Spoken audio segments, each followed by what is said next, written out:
When it comes to political correctness, it just gets worse and worse, doesn't it? From make-believe cultural appropriation to supposedly insensitive language, the amount of fake outrage manufactured by Generation Snowflake is never-ending. In fact, how I mourn for the satirists employed by the likes of Mad Magazine and The Onion, because the stuff that triggers the SJW set these days, well, it's beyond parody, isn't it? I mean, hey, who needs the Comedy Network when the nightly newscast is chock full of so many unintentionally funny stories thanks to the trolls who are employed by the grief industry? So, what new acts of PC insanity can we expect in 2019? Well, recently I culturally appropriated a crystal ball from an elderly Roma woman, and I gazed into that mystical sphere to come up with a six-pack of predictions for those things that were tolerated or unnoticed this year, but will likely be deemed politically incorrect in the months ahead. For example, number one, the terms Great White Shark and Great White North will be relegated to the scrap heap of inappropriate language, given that when the words great and white are used as part of the same descriptor, that might be deemed by some as Caucasian exceptionalism, and we can't have that. Number two, the terms scalping and scalper in regard to those who sell tickets to sold-out sports matches and music concerts will no longer be tolerated due to potential offense experienced by those who make up the First Nations, Aboriginal, Indigenous, Native community. Moving forward, the politically correct term for scalper will now be ticket reseller professional.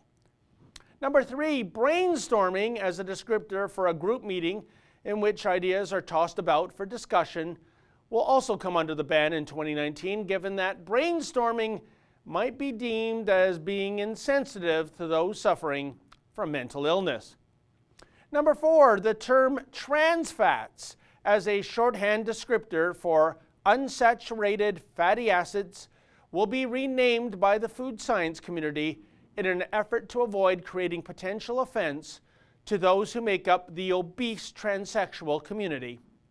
Number five, the entomologist community issues an edict demanding that white Anglo-Saxon Protestants stop being referred to as wasps so that members of the bee community are not offended. Number six, and finally, a province-wide contest will be launched in British Columbia to come up with a new name for the British part of British Columbia, given that British is too, well, British sounding, and that British conjures up reminders of Canada's ghastly Eurocentric colonialist past. After a lack of consensus, it is decided that the province shall simply be known as Columbia. Alas, even though the provincial Columbia is spelt differently than the South American nation of Colombia, confusion continues to reign as Canada's westernmost province sees a huge uptick of low-flying Cessnas landing in the hinterland, expecting to whisk away copious quantities of crack cocaine, but having to settle instead on cargo that consists of homegrown wacky tobacco. On the plus side, the provincial economy experiences an unexpected uptick thanks to the influx of wannabe Pablo Escobars. Arriba! For the Rebel.media, I'm David the Menzoid Menzies. Hey folks, the Rebel has a new app. Please download that app and take the Rebel with you wherever you go.